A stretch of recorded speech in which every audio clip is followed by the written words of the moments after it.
Good evening, everyone, and welcome to tonight's edition of Horizon Live. My guest this evening in the studio is Anthony Portantino, who's running for the California State Senate in the 25th District.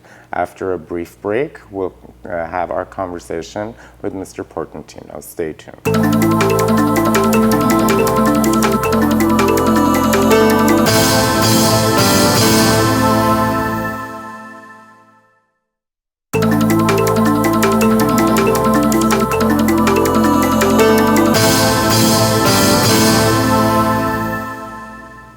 Welcome back. As I said, my guest this evening in the studio is Anthony Portantino, longtime friend of the Armenian community, and Mr. Portantino is running for the California State Senate in the 25th District.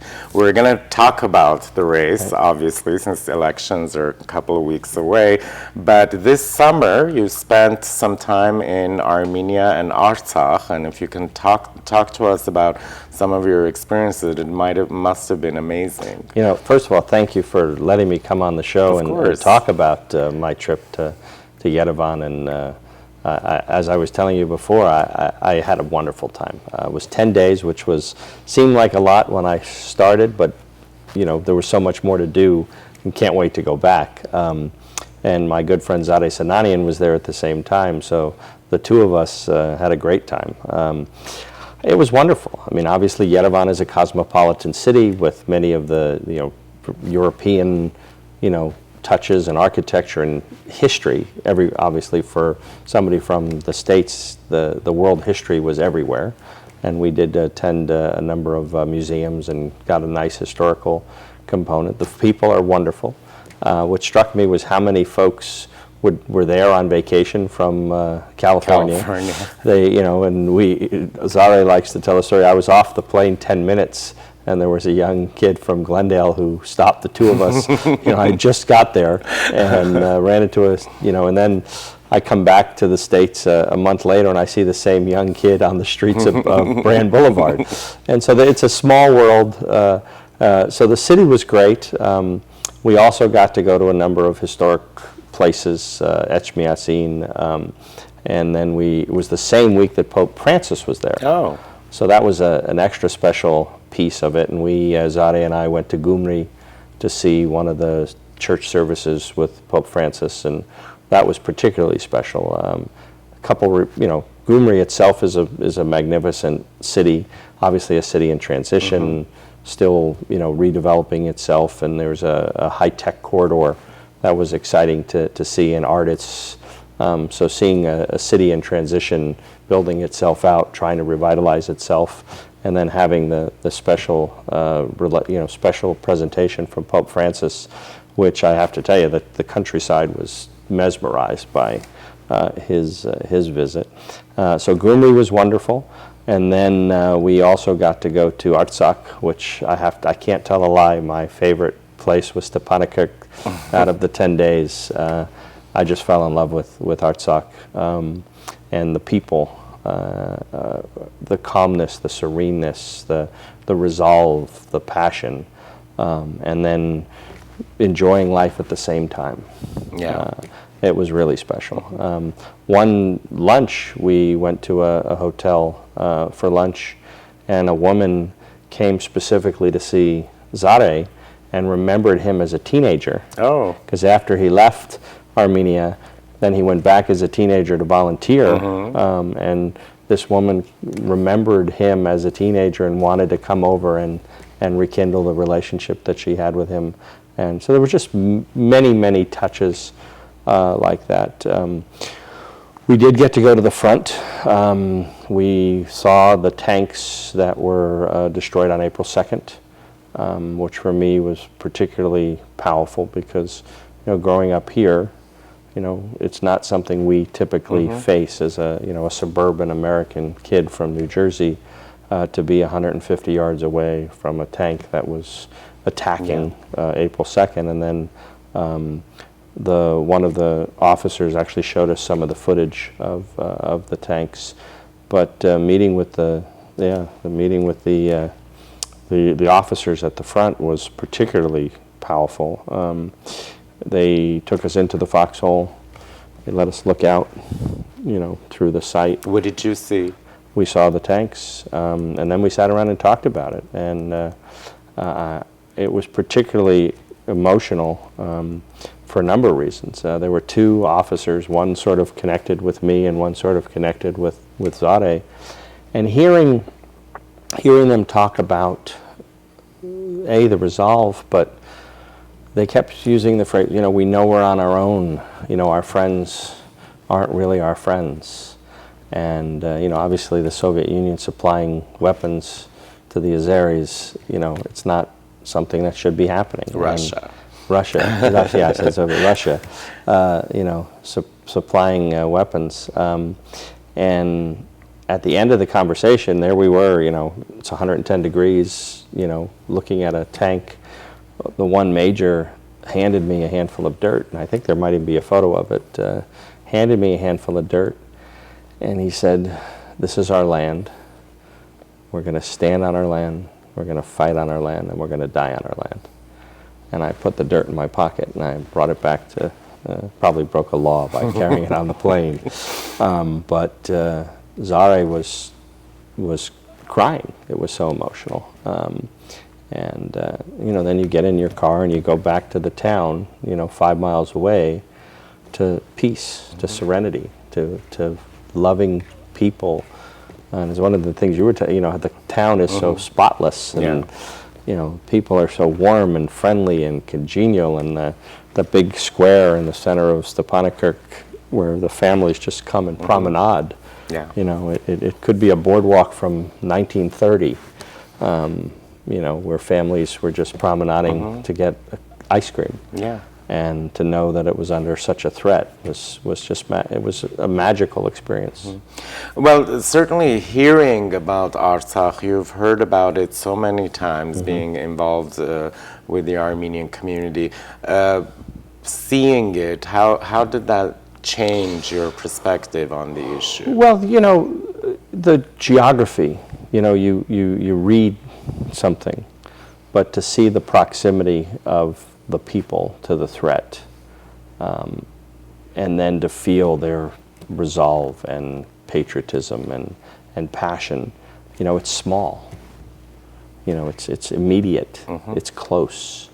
And then of course you drive to, we went to Shushi as well, and I don't remember what the name of the vista was, the magnificent canyons that we stood in and saw just how beautiful a country it was. And then of course you turn down a street and you see remnants of the last conflict that was there. And so that was the interesting thing about the trip is, you go to Yerevan and you see a beautiful new hotel being built. And then you go down a side street and you see something that's still a remnant from the war.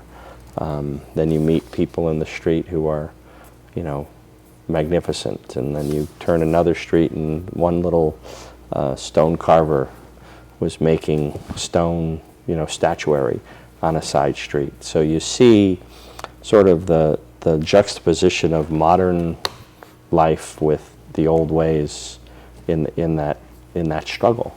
Yeah. One of the things that Zare was very passionate about that we noticed, sometimes there was very good matching of classic architecture, in a remodel, and other times there was just some modern thing plopped on top of something that shouldn't be. And so you also see that struggle within the country. You see the conversation between the diasporan Armenian, who have come back, the diasporan Armenians who have come back, many young people. I hearken it. What struck me, again, I wasn't around Los Angeles in the 30s, but if you remember Silver Lake and Los Feliz, there was an arts and a renaissance of young thinkers that came to Los Angeles during that time of American history, and going to the think tanks and the high-tech corridors and meeting the wine industry folks and the artists and many of the young people who have come back. It had that same ethos of young people nurturing a country through this transition of old and new.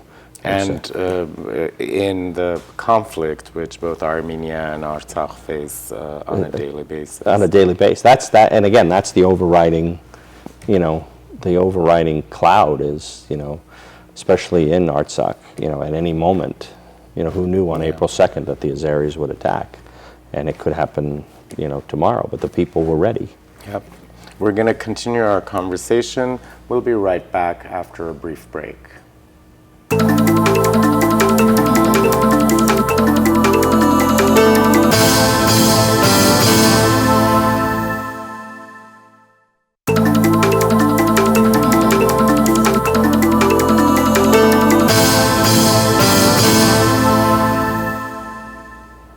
Welcome back, everyone. We are having a very interesting conversation with Anthony Portantino, who is a longtime friend of the Armenian community, and he's also running for the California State Senate in the 25th District. Your story about Armenia and Artsakh is fascinating because I always like to hear people's first-time impressions. But you also talked about, I call it hope, when young people are there and they're trying to innovate and, the IT corridors and whatnot. Talk to me about that. Well, obviously, we saw very young people who were on the cutting edge of technology. I got to go to Tumo with Zade, and as coincidence would have it in the small world category, Talene from Shalmayan, the principal of Shalmayan, she, her husband, and her family were at Tumo, and then Rafi Hamparian's family was also at Tumo, and of course Zade's daughter was eager to sign up for the camp, and then a week later she went back to the day camp. So Tumo was just magnificent, and I know there's efforts to bring Tumo to Glendale. I know that's a passion of a number of leaders, and I hopefully will be in a position to help do that. But that was the magic of teenagers, and then we got to go to I got to go to the Armenian Tree Project, which is replanting millions and millions of trees, going back to when the trees were all cut, when there was no fuel for heat. Again, you see the real impact of war and economic issues when people have to cut down trees just to have basic heat in their house.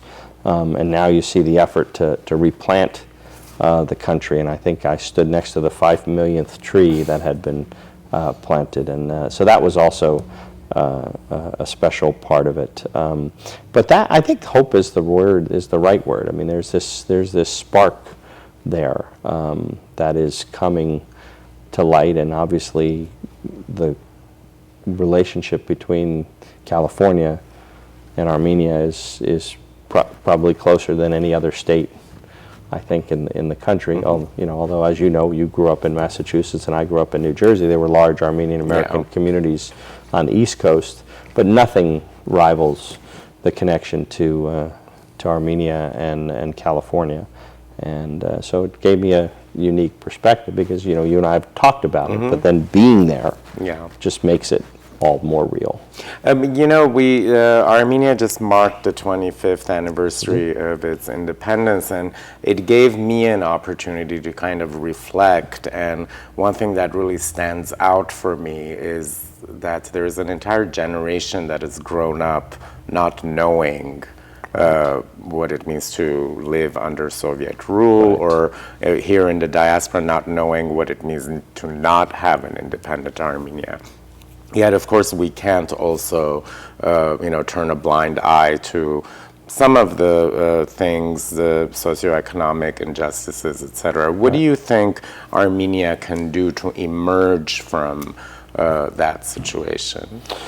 Well, I think that's the biggest challenge is, it's 25 years for independence, but you still, if you go down the square, you still see wrought iron work that has a hammer and a sickle on it. You still, in talking to the soldiers, you still hear, complaints about Russian influences. And I think it's a country that is, yes, a democracy, but in all democracies, you need more democracy. The people have the power, and I think that's, the struggle. And as you know, those in power tend to not give it up benevolently. And so I think, the embrace of the young people, the embrace of the new ideas, the embrace of the energy, the economic vitality, the economic investments from California, from other places. I think California has a role it can play obviously we were the first state to recognize ARTSOC, but we also, when Jack Scott was in the Senate, there was the trade office that was funded, and I think there can be more trade opportunities, and peace and democracy and tranquility foster investment. I mean, one of the sad pieces of being in Shushi, in talking to the business owners and talking to the hotel owners and talking to the restaurants, ARTSOC, Shushi have a vibrant tourist economy. The bikers, the hikers, the outdoors people, the beauty of the country is suffering. War doesn't lend itself for people hopping on a plane, and I understand that even some of the schools that usually do their summer trips were not going to ARTSOC. They were staying in Yerevan. They were staying in the major cities in Armenia. And so that impact, unrest, which both is military threat, but then within, after I left, the weeks after I left, there was lots of internal strife that isn't good. And again, given the smallness of the world, we see it on social media. We see when a protester is arrested, and we struggle to make sure that due process is done and democratic principles foster. So I think the relationship of all of us, being always, and I tell people as a politician, my job is to always be the optimist. You always have to believe tomorrow is going to be better. You can never say, I give up. We can't, as a people, ever say, I give up, or the road is too long or too hard, or the journey, has too many obstacles. So we have to be the eternal optimist, and we have to shine a light on the optimism and the opportunity. You talked about the trade office with Jack Scott. Jack Scott, I was there when they signed the deal in Glendale at the hotel. So, and we know that office closed, and we're again removed several years from that with advances in technology and business and everything else. What would it take for there to be investment, U.S. investment in Armenia? I'm not talking about a trade office or whatnot, but this whole issue of U.S. investment in Armenia has been kind of slow for the last 25 years. It's been slow, and interestingly, again, so much of the vitality of the new Yerevan and the new Gyumri is high tech and sort of the new economy. And so I do think there's opportunities. Obviously, manufacturing has suffered, in Armenia, but the buildings are still there. The infrastructure is in place for manufacturing. There used to be obviously an automobile company that Armenia had, but it no longer exists. And that was one of the things as we drove from Yerevan to Gyumri. We drove through a lot of industrial centers that were empty, and so the infrastructure's there. But peace, stability, and incentives are what triggers the investment. And it's not just going to be cognac. It's got to be more. Though I will have to say, I don't think I've ever seen more produce in 10 days. There were lots of apricots. Talk about farm to table, right? Farm to table. And it was that I took lots of beautiful pictures. But I think the opportunity's there. And again, the diaspora and Armenians, the Hayastansi that are here in concert with American investments, I think has a real potential. And do you think that there could be a reviving of the trade office? Absolutely. I mean, during the recession, we lost a lot of things in California. I was there, my 6 years in the Assembly were the 6 worst budget years in history, going back to the Great Depression, of, 14, 20 billion, $25 billion deficits. And the state had to make very many tough choices. And, I was there for that. And many things were taken away during the recession. But now, now's the time. Now's the time to revitalize it. Of course, the legislature is going to lose, due to term limits, Kacho Achajian, who is a wonderful gentleman. But Audrine is there. Hopefully, Artie Kasakian wins the same day I win. And so there is a core group of there's an actual Armenian caucus now in the state assembly that Audrine started. When I was there, I got to work with Greg Agazarian and Paul Krikorian and Joe Samidian. So I think there's definitely an awareness of Armenian American issues, and I think there's a recognition of how large the community is in California and how important and vital it is, especially in Southern California, to the success.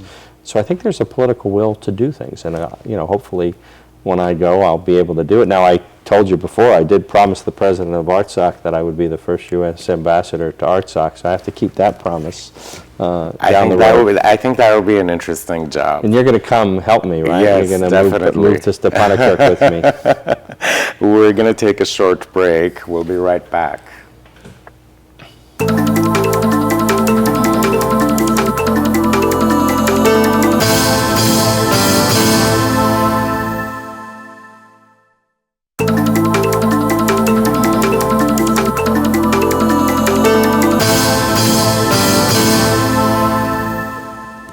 Welcome back, everyone. We're continuing our conversation with Anthony Portantino. We were talking before the break about investment possibilities in Armenia, and you said that there certainly is the political will in Sacramento, and if you get there, double so, because you've seen the community, and you've also seen Armenia. What about Silicon Valley? You emphasize that you notice the IT development in Armenia, and every time I go, there's something new in that aspect. How do you think, for example, you as legislatures can move Silicon Valley to do some kind of an investment? Well, I've been thinking a lot about this. A lot of times there are legislative trips, and it's about show and tell for politicians, and photo ops. One of the reasons why I went by myself this summer is I didn't want to go on one of those trips. I didn't want it to be this scripted, go here, shake hands with here, and I really wanted to get a sense of the country, and having Zade be my ambassador there was no better person who loves the country like he does and knows the country like he does.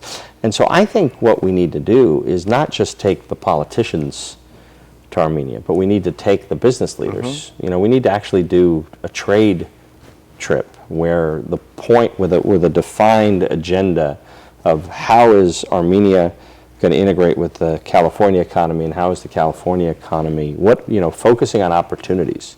And certainly Silicon Valley is a place, but there's also biotech, in San Diego and in Los Angeles. There's intellectual capital with, in Gyumri there was an animation studio right there in Gyumri that is competing. Now again, I don't want to, take the entertainment jobs out of California because we have a tax incentive to do that, but there's synergy that can happen, and there's complementary relationships as opposed to conflicting relationships. And I think that's where we have to focus, is what does each country have to offer the other, but with a specific agenda, not just a photo op. And that would be something that I would like to do in the State Senate, is actually take business leaders with me to Armenia and meet with business leaders in Armenia and see what can come, what actual action. We don't need any more photo ops. That's true. We need action, and I think 25 years is enough for photo ops. Now everyone has to work and produce, because that country has to sustain itself. It has to survive. There is no other way around it. But this brings me back to the question, why are you eager to go back to Sacramento? Well, I had my 6 years in the state assembly, and I think, Most would say it was a successful 6 years. I mean, I'm proud of the legislative agenda. I'm proud of the relationships that I made and the issues that I championed. But I think, again, there's more to do. You can't ever just stop. I fought for government reform. I fought for transparency and accountability, but we need more. I was a champion of California's community colleges, and as you know, in our region with GCC and PCC and Citrus and Mount SAC and LA Community College, this is a district that thrives on the community colleges, and many of the students that work in my campaign office have connections to GCC and PCC. So there's more to do. I want to revamp the entire education model to focus on a K-14 education, not a K-12 and a higher ed as two separate tracks. I want it to be one blended relationship. And if you're going to work in some of these opportunities we talked about, you need more than a K-12 education. Yeah. And the community colleges are going to play that role in making that happen. And as you know, many of the students we're talking about are the first in their families to go to college in California from all over the world. California speaks 88 languages, and we have people, or excuse me, LA County speaks 88 languages, and the California community colleges are the key piece of the education model, in my opinion, to making sure we have success. If there's 47 allied health professions that have job shortages, they're going to get filled through certificate programs at community colleges. The families that want to save money on affordable higher education keep their children home for their freshman and sophomore year, and then they transfer to Berkeley and UCLA and USC. And one of my interns went to GCC and had her pick of all three, and then went to USC and got the Provost Award as the #1 transfer. I'm very proud of Arta Chakian, so if your parents are watching, she was the #1 transfer at USC. So the system is set up to work if we embrace it and support it. And so that's why I'm running for Senate, because somebody, I think, has to be the voice of just average people. We have lots of people who talk about big things and have their eye on the White House and, drive around with drivers and chauffeurs and live off the perks of public service. But that's not me. I drive a Fiat by myself because that's gets you from point A to point B, and that's what real people do. Oh. And you were learning one of those 88 languages one of those community colleges. Tell us about your Armenian classes at GCC. Gyankalave.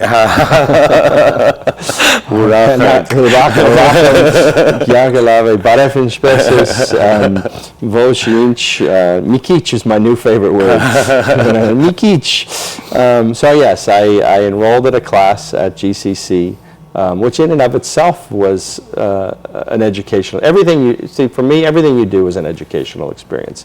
Going through the application process, and, I called up one of my friendly board members and I said, you know what, you got to make it easier for people to take classes. I mean, I'm a college graduate and it was difficult for me to navigate the system and then the lines, and so, but I'm serious about I've always had a wonderful relationship with the Armenian American community, and as an Italian American from New Jersey, one of the first people that I met here in California was Rafi Amparian, who's also from New Jersey, and the relationship is very similar. The family feeling, it's about our grandmas. There's no more powerful force on earth than grandmas, and I think both communities share that. And so during this time, I had a couple afternoons free, and so why not try to learn a few more phrases in Armenian? Although I have to be honest, the alphabet's very difficult. Yeah.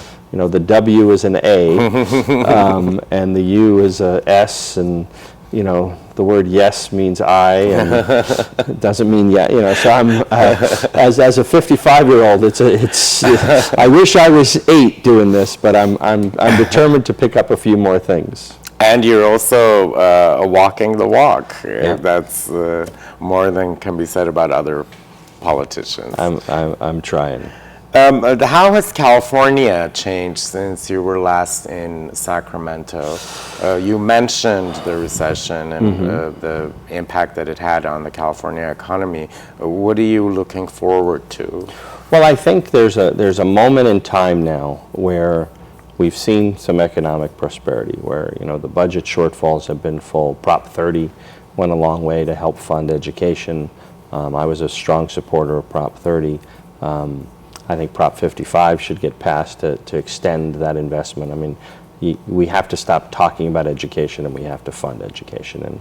And dollars and cents aren't the only piece of the puzzle, but when we funded schools at the top 5, our students performed at the top 5, and when we funded schools at the bottom 5, it took a toll. And so you can't deny the statistics. So I think there's an opportunity to go back now when there's a spark of economic vitality and have a long-term view. Another thing that changed since I was there, term limits got extended. If you remember, you used to go to Sacramento for a very short period of time and then you were off to something else. Yeah. Now there's stability. And long-term planning comes with that stability. What are we going to do in 10 years? What are we going to do in 20 years? When I was there the first time, I did a bill to do a workforce needs analysis for 3 decades, and Governor Schwarzenegger vetoed it. Said, well, we don't have time to plan. Well, if you don't have time to plan, you don't know where you're going. Yeah. And one of the brilliances of Jerry Brown's father, Pat Brown, when he sort of defined California, is he actually took the time to define the master plan for higher education, the roads and infrastructure and the water, and he said, what do we want California to look like and be like? And then he went and funded it, and he made California to what it is. And people from all over the country and all over the world came for that piece of not only the American dream, but the California dream. Yeah. So we have to do that again. We need to sit down and dot the I's and cross the T's and say, what is California going to be like 50 years from now, and work backwards. And so that's the exciting part, and that's what I think is different. When I was there the first time, the crisis was too great, and the length of time was too quick. We're going to continue our conversation. Please stay with us. We'll be right back.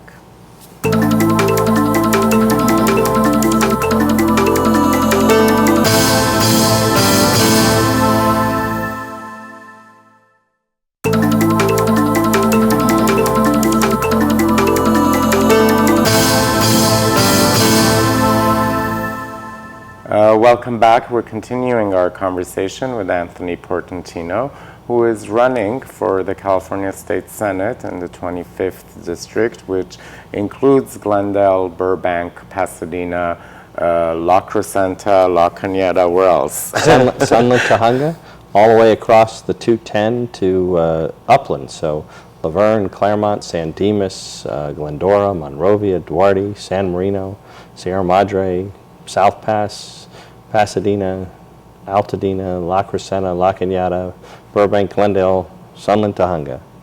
You've been covering a lot of ground. What was really interesting that you said is that with the change in term limits, it's providing legislatures to actually plan ahead. Right. What do you see as the future plans for California? Well, I think you're actually seeing a more mature legislature, think about before, you didn't have to deal with the consequences of your actions. In particular, leadership changed every 2 years.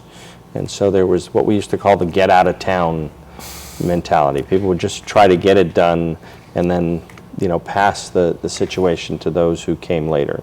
Now, in the Assembly, you've got Anthony Rendon as the new Speaker of the Assembly, who's going to be Speaker for 8 years. Oh, wow. Not 18 months that we've had in the past. And so that creates a stability that just hasn't been there in 20 years.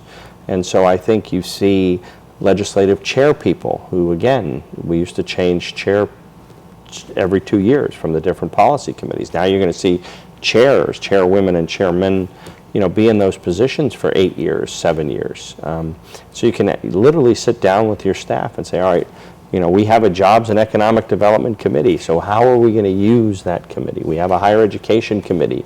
The Master Plan for Higher Education was written 55 years ago. There's been several plans to update it, but they sit on a shelf.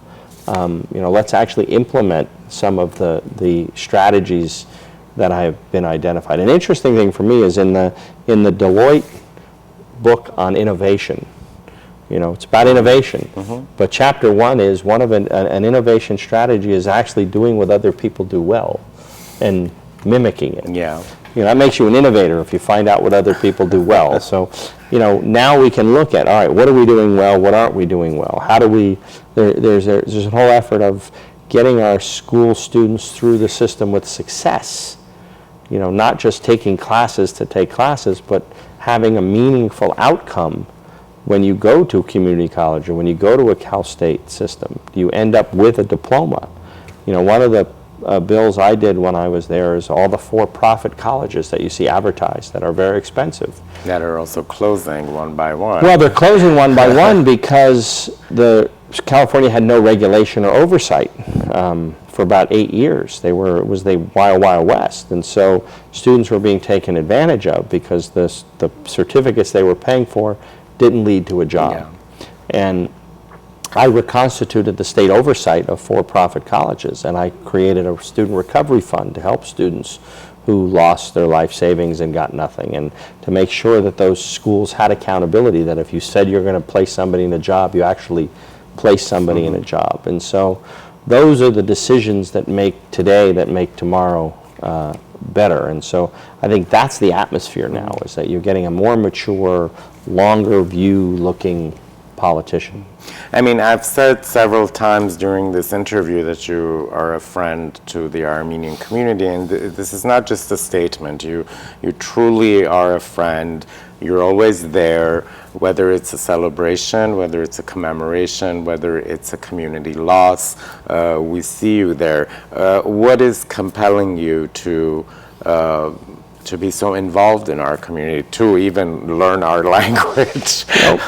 People ask me all the time about, Anthony, why are you so involved in the community? Why are you out there? And I always say it's a two-way street. People say welcome. No one ever says, what are you doing here? People say welcome. They open up their arms. They offer you a chair. And I think that's the mystery in politics that I have tried to tell young politicians is people by their very nature are warm and hospitable and friendly, and they want to work with you. You have to provide that two-way street. And so many politicians drive by, don't take their jacket off and sit and enjoy the festival or enjoy the relationships. And I tell everybody, politics shouldn't be a transaction. It's a relationship. And you can pick up the phone, I can pick up the phone, we can talk about something in a non-superficial, substantive way because we have trust. And that's why I go out into the community. And many of the ideas, whether it was umbilical cord blood banking that I set up in California, was because a child I met was the first UCLA cancer patient who had his leukemia cured from an umbilical cord blood program. And when I realized California didn't collect those stem cells, I set up the program. But it was based on a conversation in the street. I did a bill to help younger women get more breast cancer detection because women in the post office brought the attention to me. I mean, why am I so close to the Armenian community? It's because the Armenian community is all around me. And you learn and you get involved and you help and you say, how could I help? And that's what it's incumbent. That's what public service is all about. And your involvement in the Pasadena Monument, Yes. which you did while you were not in Sacramento, which was a good thing. What an honor it was for me to be asked to be part of that board. I mean, as the only non-Armenian on the board to have been asked, would you help? I remember, David Gergen, the political pundit from CNN, when people gave him grief that he helped Bill Clinton, and he was a Republican, and he said, I'm a patriot, and when the president asks you to help, you say yes. And when the community asks me to help, you say yes. You feel that, and that's why, for example, the Armenian National Committee of America Western Region has endorsed you because you have supported the initiatives, whether it's genocide recognition, whether it's Artsakh recognition, or curriculum issues, or other issues.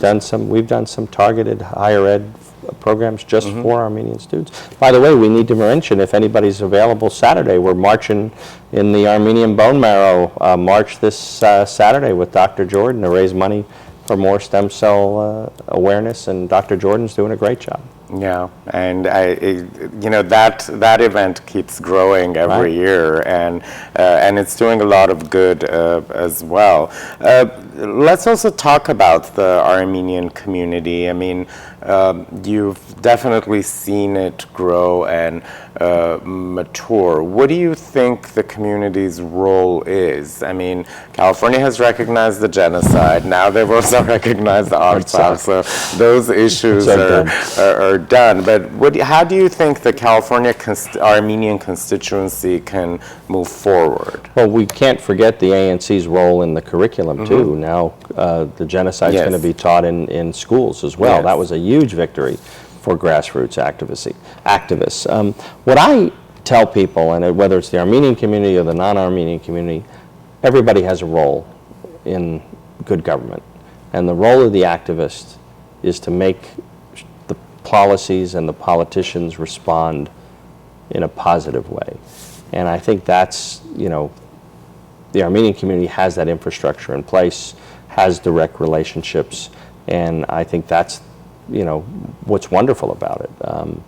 If people don't like something I do, I hear about it. By the way, we have a special telephone number just set up for the Armenian community to call, and I think that there's the number. We're ready to do 626-539-9715 and anthonyportantino.com. How's the campaign going? I think the campaign is going very well. It's 40 some odd days away, November 8th. There's that little presidential election on the same ballot, so there is some focus on that date.